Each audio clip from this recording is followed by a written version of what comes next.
Whether you're dreaming of a retirement with sand between your toes and a cold one in your hand, hitting the road to chase the winds of adventure, or spending time with your grandchildren, this show is intended to help you get there. Welcome to Coasting in Retirement with your host, Josh Knoll. You've worked too hard throughout your career to spend your retirement worrying. So sit back, kick up your feet, because we've got lots of financial tips and tricks to share to help you get exactly where you want to be. Here's Josh.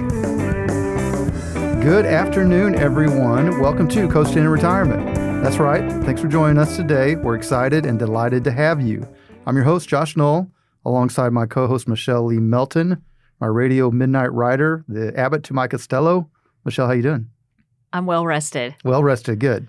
Well, we're back in studio here in Coastal College's beautiful recording studio, beautiful downtown Fairhope, and we are both very excited about the show we have today. Right, Michelle? Josh is super excited. I'm quasi-excited. Well, we're going to get you to an excited place. We got a great show for those of you tuning in. Now, listeners, Michelle and I are here today to discuss financial topics relevant to those of you in or near retirement, living your best life along our part of the Gulf Coast. If you're just tuning into the show, welcome. You're listening to what we consider Lower Alabama's most dynamic and interesting radio show. Here's what we've got in store for you today. First segment, deep dive on our topic of the day. Second segment, which will be about 20 minutes past the hour, it's fan favorite, Michelle with the news of the week. Woo-hoo! Third segment, roughly 40 minutes past the hour, Josh's crystal ball and big mouth. That's right. So buckle up. We got a lot to get to. Quick background again for those of you new to the show. Again, my name is Josh Knoll. I'm a fee-based financial advisor. I hold my FINRA Series 65 securities license, and I'm the owner of Gulf Coast Financial Advisors. That's an independent investment management and financial planning firm with offices in Fairhope and Orange Beach, Alabama. You can find more information on me and Gulf Coast Financial Advisors by visiting our website, Gulf Coast FA, or feel free to give us a call anytime at 251-327-2124. Now, if you just missed that, don't worry. We repeat our contact info several times throughout the show. All right, Michelle, so before we get going, we've been doing a little traveling lately. That's correct. This time, we went back to my hometown of Wappapello, Missouri. In the middle. Which I say hometown, but it's really a home region because there isn't actually a town of Wappapello. It's just a bunch of folks, country folks living around an 8,000-ish acre Corps of Engineers lakes. To find the nearest town, you got to travel to Puxco, about 15 miles away. But it was your first trip to Southeast Missouri, and what do you think? It was uncharted territory, so I was pleasantly surprised by the clear water and subtle topography because it's very flat where we are. That's right. Yeah, and I grew up. There's even a mountain, your mom said. It is, yeah. Listeners, I grew up on the edge of the Ozarks, what's called the Ozark Foothills. And if you go where I'm at, it's beautiful. You go a little bit north, it gets really beautiful really quick. It's a beautiful area. Well, so Michelle, last week we used a silly country song because I'm from the country. I used De La Soul. You used the silly country song. I used song. Toby Keith. So that was our show inspiration. This week we're going to use one of my dad's favorites for inspiration, the movie genre Westerns. So, spaghetti Westerns or real Westerns? Well, let me ask you, you like Westerns? I do. Okay. Do you have a favorite?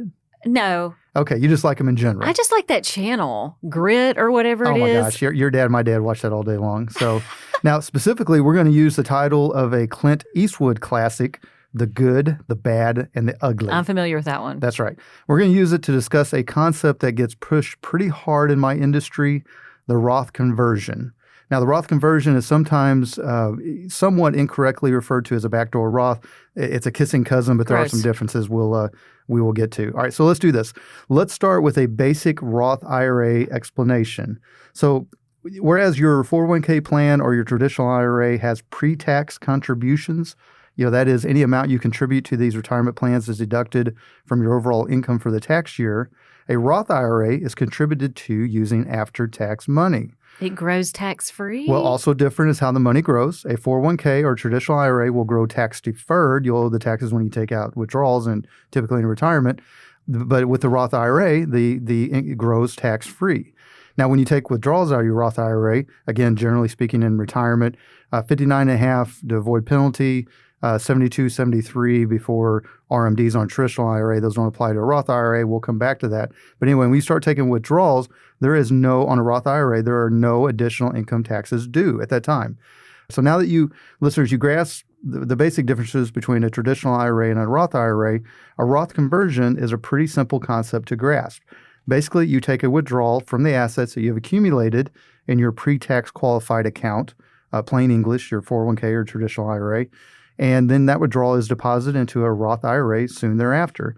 You can do this, normally you can do this as an indirect rollover where you get a check, or you can do it as a direct transfer. That's called a trustee to trustee transfer. Either way, when you file your taxes, you'll owe income taxes on that withdrawal amount at your current tax rate. That is your basic Roth conversion. Got it? Make sense, Michelle? Yes. Okay, good. Now, to keep this episode from being too confusing, because we are going to get into some minutia, I'm going to give the basic difference between a Roth conversion and a backdoor Roth, but I'm going to warn you ahead of time, we're going to stay focused on the more common concept of a Roth conversion. So here we go. A backdoor Roth conversion differs from a regular Roth conversion in that the funds being moved are after-tax IRA funds to an after-tax Roth IRA account. An individual may have after-tax funds in an IRA because they were or unable to take a tax deduction for the contribution into that account due to income limitations. Although the taxes have been paid on the contributions, their earnings will accumulate tax-free, but are subject to taxes upon withdrawal and retirement. The point of that is that's a big word salad, right? And it's one of the reasons we're going to stay focused on Roth conversions, because a backdoor Roth is typically a more complex process. Both of the processes should have multiple conversations with a qualified financial professional, but typically a Roth conversion is going to be more what you see. A backdoor Roth involves some pre-planning because you're going to be more or less overfunding a pre-tax qualified account to create this situation where you can roll it into do the backdoor Roth.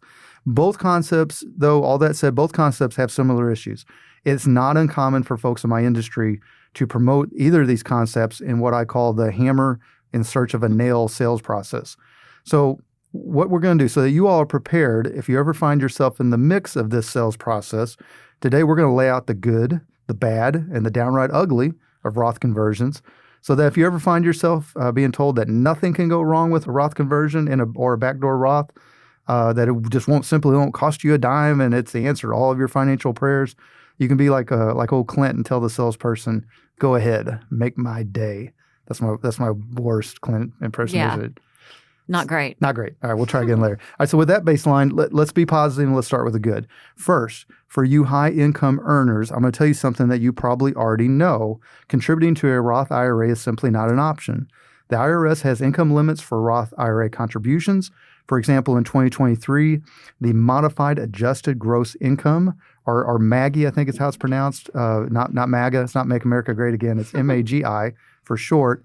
The income limits are $153,000 per year for single filers and $228,000 for married couples filing jointly. And even if you can contribute to a Roth, the contribution limit is $6,500 per year contribution. You get an extra $1,000 to kick in there if you're 50 years or older. But either way, even at $7,500, it's harder to accumulate a larger amount of asset compared to the higher limits of other qualified plans. Now, to contrast that, a Roth conversion has no income or contribution limits. I'm going to repeat that. A Roth conversion has no income or contribution limits. So for folks that are looking for tax diversification, tax-free growth, and don't anticipate needing to take RMDs, a Roth conversion might be a great option. Let me give you an example. So let's say you got $1 million sitting in your 401k. Let's also say that you pay attention to historical income tax levels, and you realize that while it may not feel like it, we are right now in a generally low income tax environment historically, and you're concerned about higher income tax rates in the future. I think it's a valid concern if you look at the chart of historical income tax rates. I mean, when Michelle and I were born in the mid-'70s, the marginal top rate was 90%. I don't know if you knew that, Michelle. I did not. It was way up there. So maybe also you anticipate making more money, more income in the future. What I mean by that, you're a business owner, there's got a maturing business.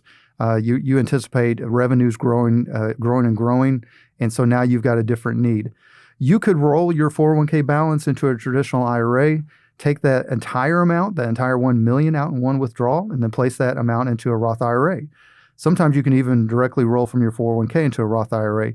Either way, in that example, you'll pay the income taxes now, or when you file your taxes anyway, but your remaining balance will experience tax-free growth for the remainder of the account and not have any more income taxes due when you withdraw it.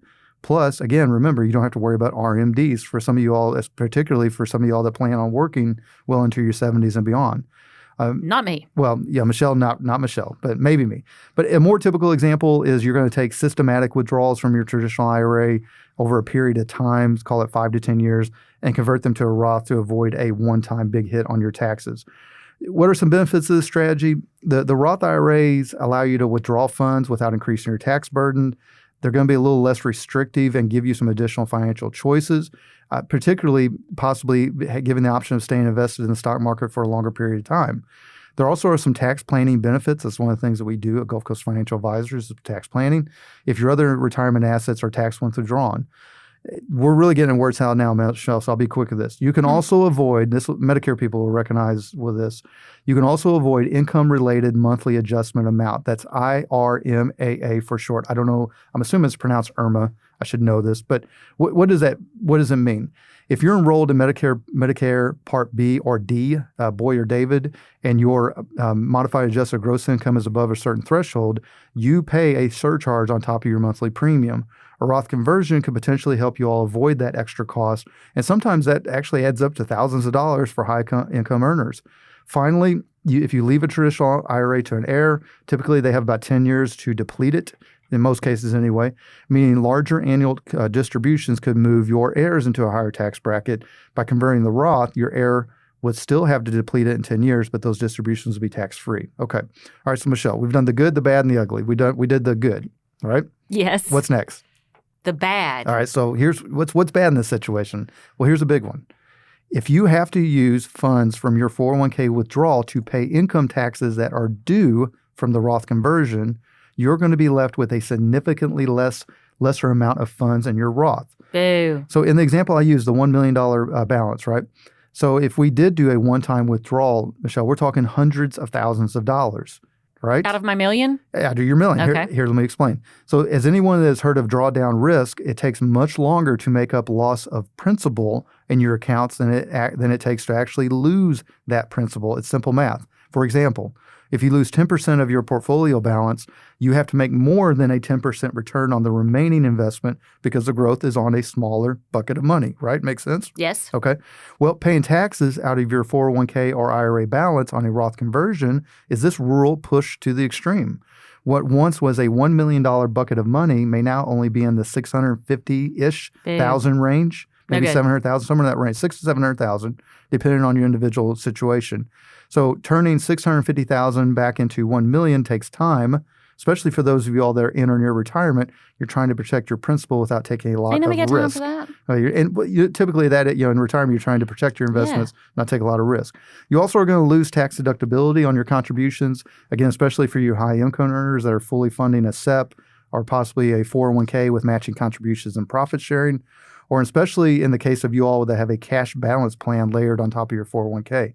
Lastly, you also have to be mindful of the pro rata rule, PRO-RATA, pro rata rule, which is used to prevent people from dodging the Roth income limits to manipulate funds to decrease their tax bill.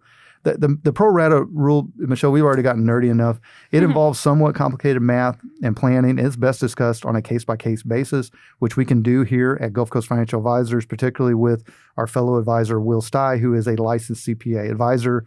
He does advisory services for a living, but he has his licensed CPA background to fall on. Just give us a call at 251-327-2124. All right, lastly, on the bad side, Michelle, the IRS generally requires any conversion to have occurred at least 5 years before you access the money, or you'll be hit with their normal 10% withdrawal penalty. All right, here we go. So we've done the good and the bad. UGLY, you ain't got no alibi. Yeah, and this is ugly. This is part in the beginning of the show where I said if you need to tell that salesperson, go ahead and make my day. This will be the part. This is the ugly. So as the Gulf Coast designated honesty broker, that's me when it comes to finance and investments, I often say things that don't reflect too well on my industry. This will definitely be an example of that. As with anything that helps people avoid taxes or gives a salesperson an opportunity to make money by taking over the management of a client's large investment account, sometimes quote unquote advisors will tell you pie in the sky things that at best are in the gray zone and at worst are just downright dishonest. For example, while it is true that you can sometimes use insurance products in your retirement accounts to access a more advantageous income tax outcome, if someone is proclaiming that you can do a Roth conversion with zero out-of-pocket tax costs, particularly using an insurance product, you need to run. Don't walk, run to your nearest fee-based or fee-only financial advisor. Another example is a marketing pitch where the account holder is told to use IRA money to buy a deferred annuity. We talk about a lot about annuities on this show. You can see our past episodes to hear more about the different types of annuities. But in this case, they're going to buy a deferred annuity with a high surrender charge. The promoter will sometimes claim that the surrender charge can lower the value of the IRA conversion for tax purposes, even though you don't actually surrender the annuity or pay the charge. Unfortunately, this ploy is illegal. The IRS cracked down on this scheme, and they made it clear. No big deal, right? They cracked down on this scheme. They made it clear that the surrender charge can only be subtracted from the IRA's value for tax purposes if the annuity is actually surrendered, which has its own penalties. So you're just losing money left and right. Yeah, typically in this situation, not only will you pay full tax, but you're also going to pay a commission on the annuity purchase. All right, and then finally on the ugly, another scheme that is where this is one that really kind of chaps me, but they'll have you liquidate your traditional IRA, move the money into what's called a self-directed IRA. Then they're going to have you invest in various businesses, real estate, private equity funds, limited partnerships, and the like. Not that everything I just listed are bad investments in and of themselves, but where, again, quote unquote, the advisor runs afoul of the IRS is by them telling you that because these investments are illiquid and you don't have a controlling interest, you can discount the value of the self-directed IRA when converting. Get that? They're saying because you're going into things that are going to have a lower value, because you don't have a controlling interest, you can take that lower value. That's not true. Self-directed IRAs, Roth IRAs, are fine, but the IRS is not going to look very fondly upon a discounted valuation. Plus, common sense. Why would you want a significant portion of your account in illiquid investments, especially those that may be near impossible to access when you need the funds? Yeah, you may get a discount on the taxes if you don't get audited, but all too often the investments are not that great. They're often only great at paying the advisor, and again, quote unquote advisor is typically a broker. I don't mean to pick on your brokers, but typically a broker in this situation. They're great at paying a broker a high commission. So, all right, so Michelle, there it is. That is the good, the bad, and the ugly of Roth conversions. Did I make your day? And he glazed me over a little bit. You over a little bit. This is probably one of our more important episodes we're doing because there is a lot of nonsense out there. Again, around a concept that is actually a very useful tool for those, again, looking for tax diversification. If you've got certain situations where it makes sense, it's a wonderful tool to use. But one way or the other, if you want to continue having that conversation, if you want to have an open and honest discussion about this concept, then why don't you give us a call at 251-327-2124, or you can make an appointment on our website at gulfcoastfa.com. That is GULF, like the Gulf of Mexico, Coast, FA as in financialadvisor.com. All right, folks, coming up next, we get Michelle re-engaged with the show. Woo. Yeah. Wake up, snap out of it. Drink some coffee. There's always a lot going on in the world, particularly the world of finance. And this past week was certainly an example of big news in finance. Every week, Michelle and I scour what she calls the interwebs for helpful financial articles related to our topic of the day, especially articles that pertain to those of you in or near retirement. So join us after the break to hear Michelle and I discuss this week's relevant headlines in our Michelle with the News of the Week segment. Stay tuned.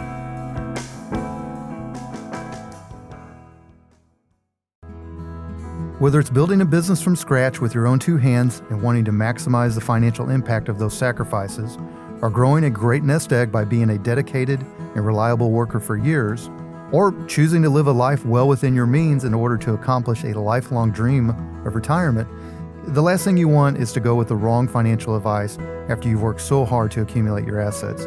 You've also probably spent most of your life putting others' needs ahead of your own, and now it's your turn. We can help. Gulf Coast Financial Advisors is a locally owned, independent, fee-based financial planning, investment management, and tax planning practice. We have offices in Fairhope and Orange Beach. We serve all of Baldwin County and the Gulf Coast. We also have an easy-to-understand fee-for-service model with no sales quotas, no proprietary products. Our ultimate responsibility is to our clients' goals and dreams. You can reach us at 251-327-2124 or find us online at gulfcoastfa.com. That's GULF, like the Gulf of Mexico, Coast, FA as in financialadvisor.com.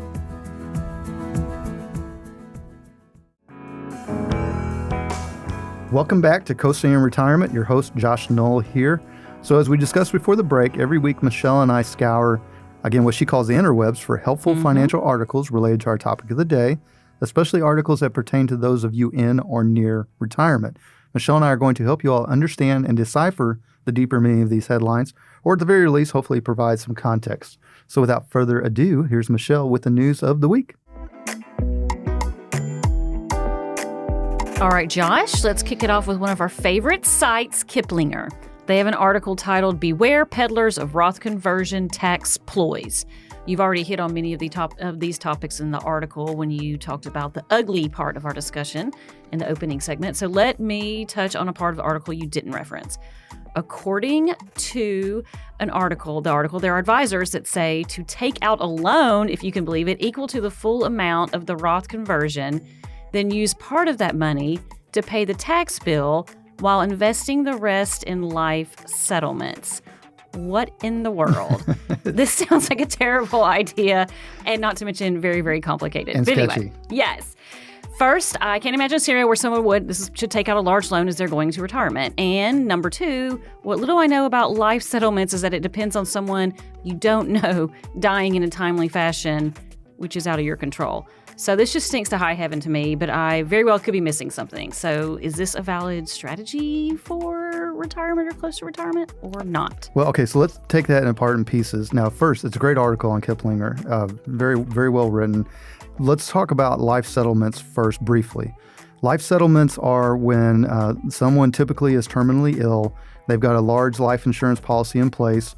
I don't do them. I'll make sure I'm clear on that. But typically, it's going to be some type of permanent insurance, so there's no danger of the insurance running out.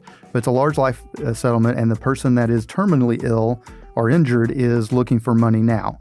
So they'll sell the life policy, the rights to the life policy, the benefits or beneficiary rights to the policy for a discounted amount. They get the money now, and then basically the people holding the beneficiary rights wait for the person to die, and then they get paid out. Right? Okay. Sounds simple enough. Yeah. It is a part of the industry. There's probably somebody listening that's in it. It's just always struck me as a little weird. Yeah, it rubs me the wrong way. And I do know that there have been people that have gotten in big trouble from doing this. It's a part of the industry that attracts shady characters at times, if you will. Okay, so that dark side of the street. So put that to the side. That's just one little ploy that they do. So what Michelle is saying is they're going to have a retirement, or what the article is saying is there are ploys where you take a loan out to buy these things. No more loans. That's the thing. I mean, here, not all, but typically, when someone is in pre-retirement or going into retirement or in retirement, the last thing they want to do is carry a lot of debt. Now, it happens. I'm not judging anybody that does. I carry a mortgage. I'm open about that. And sometimes you have a mortgage. Sometimes you have other debt. But a lot of times, particularly with some of the clients we have coming in, they're really proud with the sacrifices they made over the years to eliminate all their debt. A lot of times they have a house free and clear plus other properties. Nice. And now you're going to talk that person into taking out another large loan in retirement. It's terrible. No, thank you. Like Charles Barkley would say. That's a terrible idea. And then we touched on it earlier, Michelle. The main takeaway is this. The IRS is not stupid.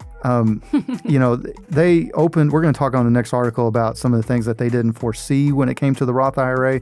But now that they kind of got their act together, they're not going to let people do Roth conversions and just walk away totally scot-free. Not anymore. That doesn't exist. Now, are there ways to do it very effectively and efficiently and pay your fair share? Of course, yeah. There's strategies and concepts, some of the things that we do to try to make it fair to everybody. But saying that that you're going to walk away without owing a dime is disingenuous at best and just an outright lie at worst. And it's a great article that you found. So good job. What you got next? All right. Next up is an article from Forbes with a very wordy title. Peter Thiel? Yes, Peter Thiel. Thiel has accumulated $5 billion in a tax-free Roth IRA designed to help the middle class save for retirement, according to a new report. That's a lot. That's the title. I mean, it's a paragraph. No doubt. Okay. According to this article, in 2001, Thiel, which is co-founder of PayPal, for those of you that don't know, because I didn't until I read this. But anyway, he acquired PayPal shares for his Roth IRA at 30 cents a share, then experienced a tax-free gain of, wait for it, $31.5 million when eBay bought out PayPal for $19 a share in 2002. The next year. Okay. The article goes on to state that Thiel was able to build the original $2,000 in his Roth into a tax-free balance of $5 billion because he then used sale of eBay shares to buy shares of other startups at low prices. So I did some research, and apparently Thiel's not the only one to do this, and it finally caught the attention of Congress, which appears to be trying to close this loophole. So what are your thoughts on this, Josh? Well, I'm actually conflicted because it's definitely Is it smart? Well, it's definitely not the original intent of the Roth IRA, but it's brilliant, right? Yeah. Now, so listeners, let's regurgitate what Michelle was saying, so we hit it again. You make sense. When you just say somebody's got $5 billion in a Roth IRA, just on the surface of it, that makes no sense, right? So think of it this way. There's a handful of you all that are listening right now that somewhere in your investing time period, if you did a little day trading, you hit it on something. You bought something for $1 a share and it ended up going to $10 a share or whatever. I mean, if you invest long enough, a broke clock is right twice a day, right? And it happens. Well, Peter Thiel did not get lucky. He's a well-known tech investor.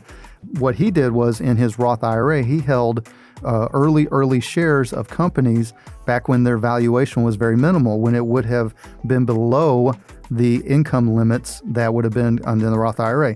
Well, you say, well, Josh, you just said there was income limits contributing to, right? Well, it didn't exist till the Clinton administration until the late 90s. I don't have the exact date, but it was something that they put in with income limits. So a lot of the stuff that Peter Thiel did, his original contribution, I think was like $2,000, like you said. Yep. Yeah, he had PayPal shares sold at 30 cents a share. I don't know what he sold them to eBay for, but it was a lot more than that.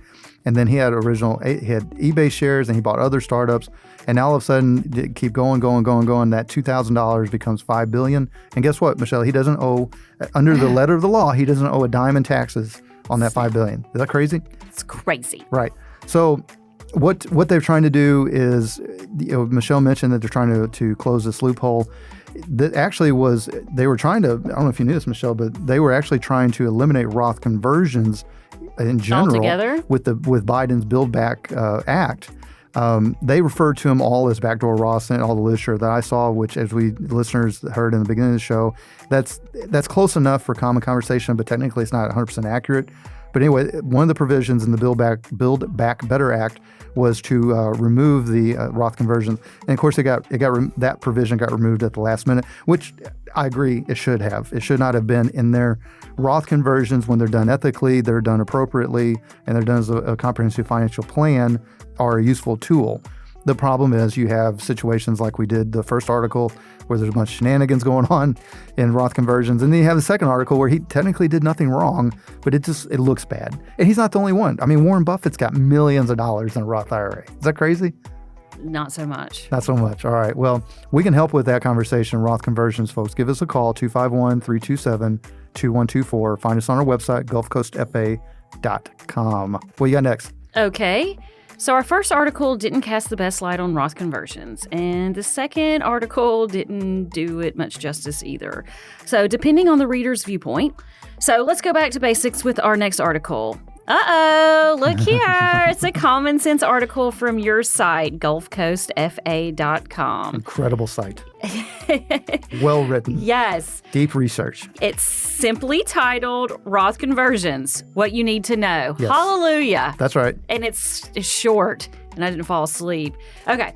So, and it actually does a good job of succinctly laying out things to consider for a Roth conversion, as well as a clear process instructions. Thank goodness, because I was in a daze. So I think this is probably as good time for you as any to lay out an example conversation that you would have with one of your clients considering a backdoor Roth. Well, I added the article because I wanted something common sense and short. And to have your website. And to the point, and also be able to have you reference my website, which always excites me.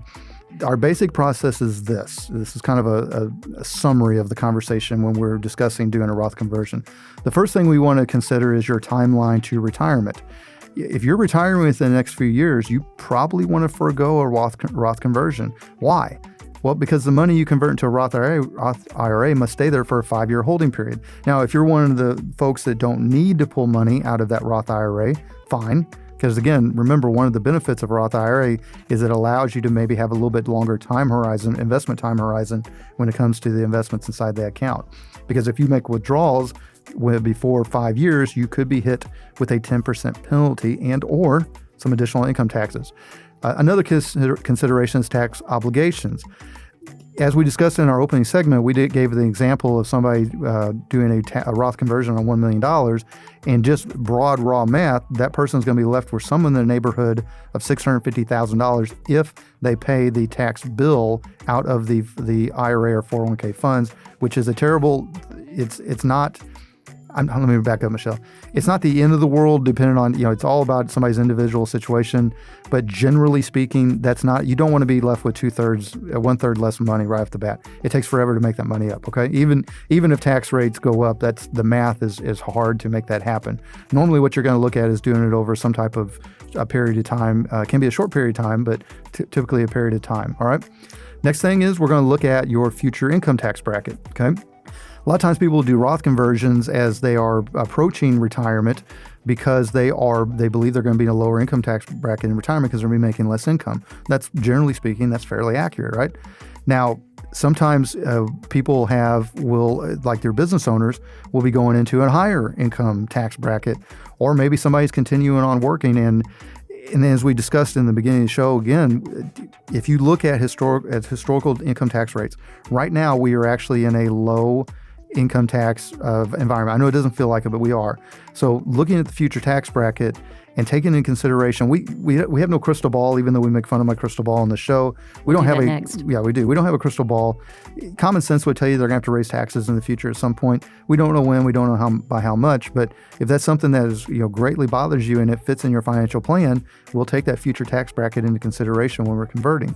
And then lastly, and we touched on this a little bit, we're going to talk about how much to convert and when. If you're on the cusp of a higher income tax bracket, and you still want to do a Roth conversion, you do have the option to convert a portion at a time. Spreading that conversion out across several years as opposed to one lump sum, you can lower your yearly tax obligation. So, all right, and then lastly, how do you make a Roth conversion? It's very simple once you understand the basics of it. You can do a rollover. Generally speaking, you're going to get, like with a 401k, not all the time, but more often than not, they're going to send you a check. It's kind of an antiquated way of doing it, but that's how they do it. You got to put those funds into a Roth IRA within 60 days. You can do a trustee transfer. That typically you would see that from a traditional IRA to a Roth IRA. And then you can do a same trustee transfer. For example, Michelle, as she very well knows, I use Charles Schwab and Fidelity as custodians. Sometimes we have clients come in that already have a Schwab or Fidelity account. It's a little less paperwork, a little less waiting around. So, all right, very good. That is a fantastic article. Oh, it's just riveting, isn't it? I mean, good. I'll have to read that to you later if you have insomnia, I guess. But no, it's good stuff. Good to know. That one was some light reading compared to the others, though, so it was a pleasant read. And you can find that on my website, yes. gulfcoastfa.com. All right, we got time for one more? Yeah, I think so. All right, so our last article is from Forbes, because they seem to have a lot of content related to Roth conversion. So 1-2 punch from Forbes. This article is timely because it takes in consideration some relatively recent legislation that affected Roth conversions. It's called 3 Roth Conversion Traps to Avoid After the Secure Act. This article talks about things to consider if you're trying to do a Roth conversion after the age of 72. Plus, it also discusses aggregation rules that apparently tie into what you mentioned earlier in the show, the technical difference between a Roth conversion and a backdoor Roth. At this point, I am a little exhausted because I've said Roth a lot. It's hard not to say Ruth. And I hope to never say Roth as many times ever again as I did in this episode. Well, you're taking one for the team and doing a great job. So help us understand this, what you like to say, minutia better. Minutia. All right, so let's go with the simple piece of that. Ooh, yay, simple. Yeah, age 72. So again, on a traditional IRA, your RMD age is going to be right now roughly 72 years old. Now, for some people, depending on when your birthday falls, I don't have it in front of me, but it can push to age 73 the year you turn age 73. But for most people, it'll be age 72 when you have to start taking required minimum distributions out of your account. If you're just entering that phase and you've never done it, give us a call. We work with people a lot with making that calculation. It's not complicated, but it definitely is one of those things where you want to take into account all the things you have going on. Make sure you do the RMD correctly. You don't want to get dinged on your RMD because memory serves me properly. It can be up to a 50% penalty on your RMD amount. Ouch. Yeah, it gets pretty stiff. Very ouch. So what they're saying about with the conversions after age 72 is there's nothing wrong with doing a Roth conversion after age 72. Just understand that you need to take your RMD before you convert the amount over, okay? It's that simple. You just make sure if you're going to convert, if you're going to convert your traditional IRA to a Roth IRA, then you want to make sure you get the RMD out if you're 72 years or older before you convert, okay? All right, next up, the aggregation rules. Michelle, and I'm going to be just bluntly honest with you. The aggregation rules even confuse me a little bit. This is one where I 100%... Clear as mud. Well, I mean, I understand it well enough, but this is one where I definitely lean on Will Stye and his CPA background to help when we're dealing with clients doing this. But what it is for those of you high-income earners, there is a way to basically stuff more money into a traditional IRA account above and beyond what would be the deductible limit. So you're intentionally putting after tax, what you know is not going to be a tax deductible contribution into your IRA. Well, why would you do that? Because then you're then going to turn right around, you're going to convert that amount or maybe some more of it into a Roth IRA. So what it is, it's just basically a math rule. So let's say that you did $5,000, your non-deductible percentage, you did a $5,000 contribution over. Well, if you got a $500,000 balance, that's only 1%. So when you convert the $500,000 or the $5,000 non-deductible IRA, the rules actually treat it as if you're doing a proportional conversion across all IRAs. What's that mean? 99% of your conversion is actually tax-deferred money, and only 1% is after-tax money. It just it can gum up the works badly. It's one of those things that definitely I would highly recommend having an in-person conversation or conversations with qualified financial planner like us, okay? And lastly, the 5-year rule, that's a couple different ways. There's, I think, 2 or 3 different ways the 5-year rule applies, Michelle. One is you have to hold the Roth IRA for at least 5 years before you start taking withdrawals. We talked about that. Yep. Just remember, there's a second 5-year rule. This rule is based on the time of conversion, and it's more or less related to potential penalty taxes of 10% on early withdrawals. What it means is the 5-year period is going to begin on the first day of the tax year in which the conversion took place. So, for example, if you converted in December of 2022, the 5-year rule tax back to January 1st of 2022. The 10% penalty would also apply to any investment gains that you took out that were not in a qualified tax-free Roth distribution if you otherwise did not meet one of the applicable exceptions to a 72T penalty. So, Michelle, I'm mentioning 72T because that is what is going to be the subject of our next episode. So I'm planting a little seed here. Okay, all right. Because just like with Roth conversions and backdoor Roths, there are shenanigans that happen with people doing 72Ts. Okay. So I'm doing. So does that mean to do with the 72 years of age? It does not, but I'm leaving. Okay, it actually has to tricky. do with 55 years of age. And not 59 and a half. 54 and a half. But we're just going to leave that little teaser for now to get folks to tune in our next episode. All right. So any more? Is that it? Did we catch everything? That's it. All right. Well, Michelle, great job as always with the headlines. These are all important pieces of information that impacts those in or near retirement. So listeners, if you have questions around the topics in our headlines of the week or questions related to your investment strategy or your financial plan, you can always set an appointment by calling us at 251-327-2124. You can go to our website, gulfcoastfa.com. That's Gulf like the Gulf of Mexico, Coast, FA as in financialadvisor.com. There's a Calendly link on the upper right-hand corner. You can click on that and set up a free, no pressure, no obligation conversation with me if you want to have a conversation. And as we've said many times before, when you call that number, what do I do in most cases, Michelle? You pick it up. That's right. Yes. I make myself available. I can attest to that. My dad always said, be worried when that phone quits ringing. So I pay attention to that and I try to answer as many calls within reason as I can. Fortunately, we're getting more and more, so it's kind of cool. All right, folks, coming up next, Josh's crystal ball and big mouth. Haha. What have been some of my predictions? Have I been right? Or was I fallen flat on your face? Was I ever wrong? How wrong? Yes. What do I think is going to affect investors in the near future, or maybe even the distant future? We talk about all these things and poke a little fun at my big mouth. Stay tuned. Whether it's building a business from scratch with your own 2 hands and wanting to maximize the financial impact of those sacrifices, or growing a great nest egg by being a dedicated and reliable worker for years, or choosing to live a life well within your means in order to accomplish a lifelong dream of retirement, the last thing you want is to go with the wrong financial advice after you've worked so hard to accumulate your assets. You've also probably spent most of your life putting others' needs ahead of your own, and now it's your turn. We can help. Gulf Coast Financial Advisors is a locally owned, independent, fee-based financial planning, investment management, and tax planning practice. We have offices in Fairhope and Orange Beach. We serve all of Baldwin County and the Gulf Coast. We also have an easy-to-understand fee-for-service model with no sales quotas, no proprietary products. Our ultimate responsibility is to our clients' goals and dreams. You can reach us at 251-327-2124 or find us online at gulfcoastfa.com. That's GULF, like the Gulf of Mexico, Coast, FA as in financialadvisor.com. Welcome back. Your host, Josh Knoll here, alongside co-host Michelle Lee. Howdy. So I am opinionated. I do have strong opinions at times, and I would say a radio show host that isn't probably wouldn't be very interesting to listen to, right, Michelle? That's right. All right. So, and I am paid in my profession to offer professional guidance and opinions to my clients. Again, otherwise, what use would I be? So sometimes I feel so strongly about something that I talk about it publicly, on the various podcasts and radio shows I've had in the past. Sometimes I'll even make some predictions. And because I am skeptical, I feel like I'm usually proved right. But there are times I swing and miss. So if you want to hear me beat my chest or maybe eat a little crow, let's get at it with Josh's crystal ball and big mouth. What you got, Michelle? Okay, you and several financial industry pundits and commentators once said that when the Department of Labor's fiduciary rule went into effect, it would have a huge effect in the financial service industry by forcing most commission-based brokers and insurance salespersons to switch to fee-based compensation or leave the business altogether. Bye now. So this Department of Labor, or DL for short, started this initiative way back in the Obama administration, which doesn't seem that far away, but I guess it is.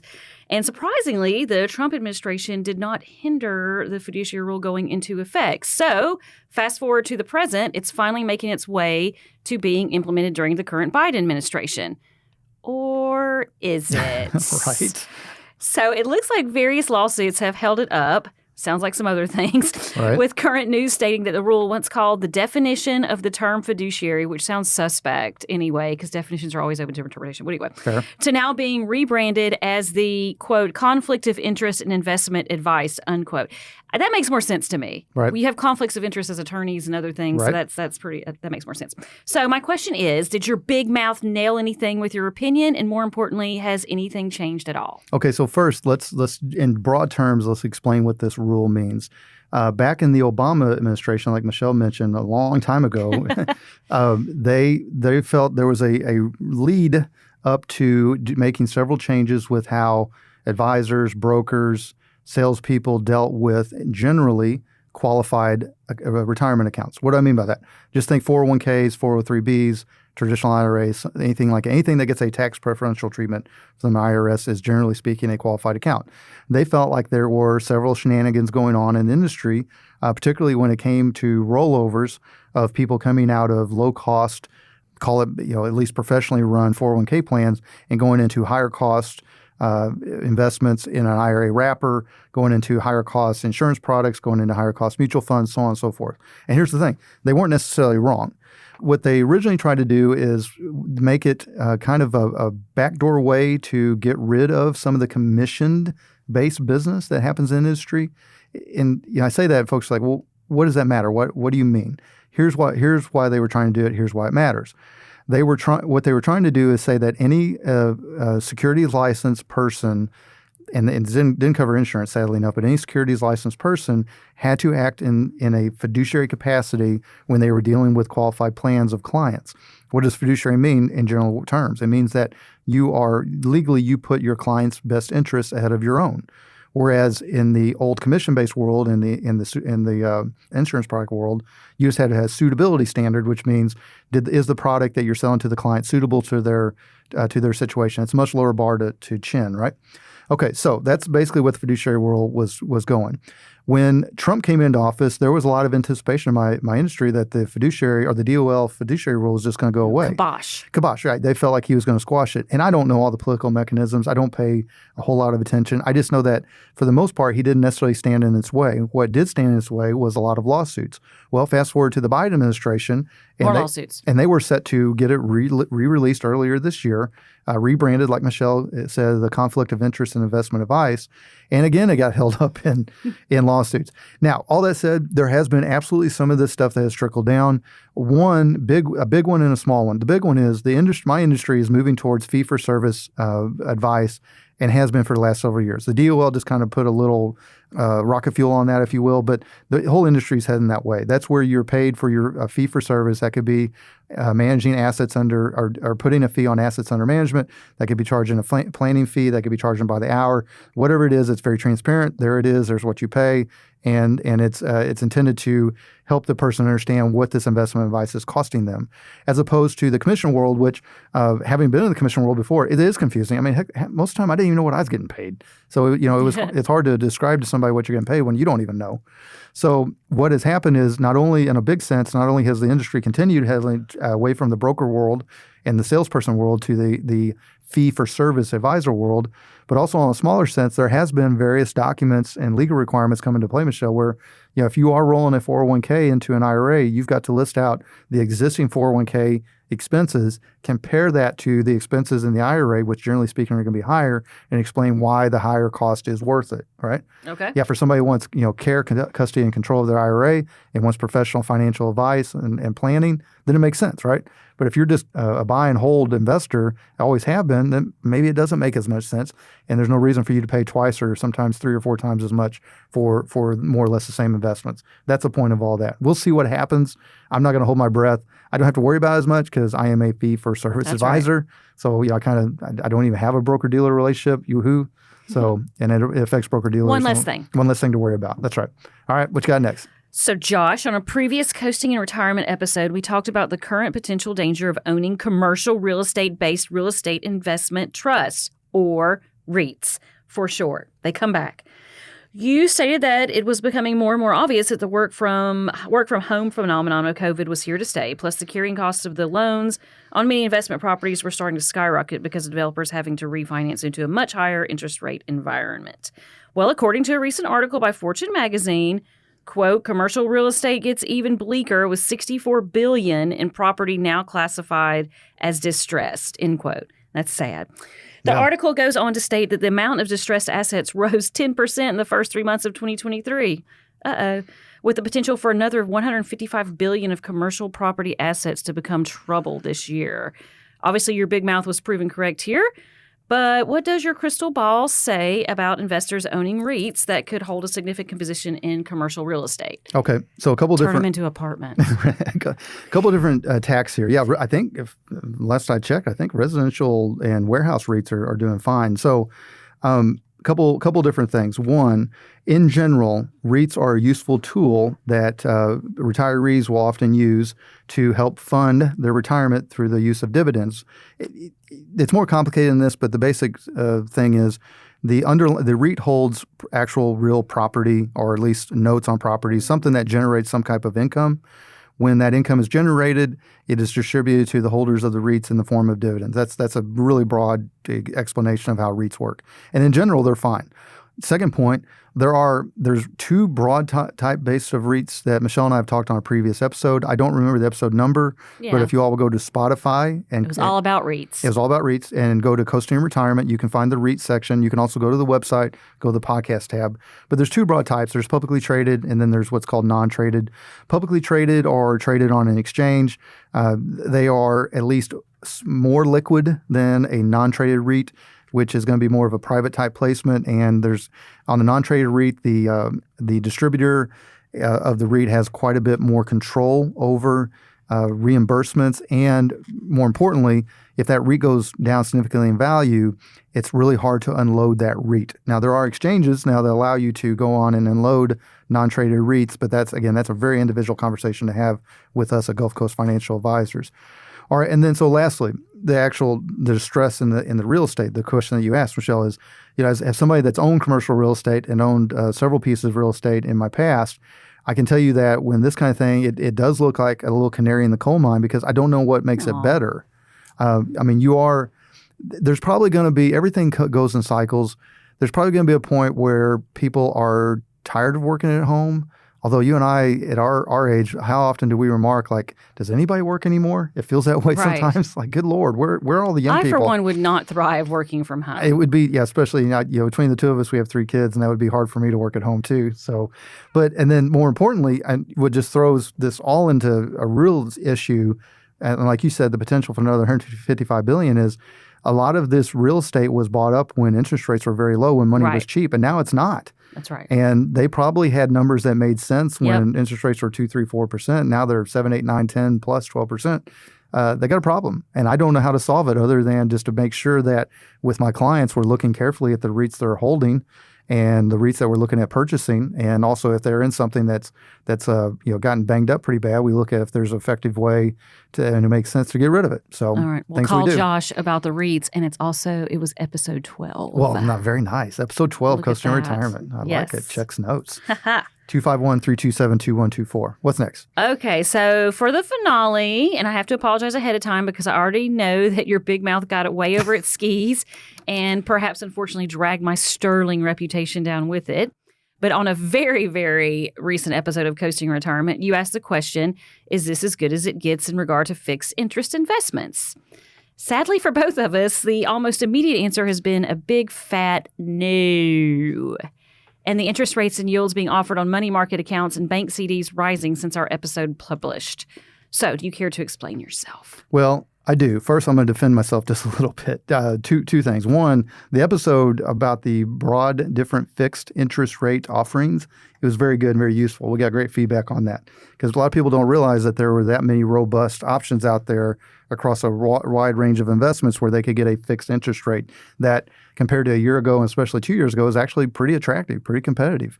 You and I discussed bank CDs. We discussed MIGAs, which are multi-year guaranteed annuities. We discussed money market accounts. We went through what a money market account meant.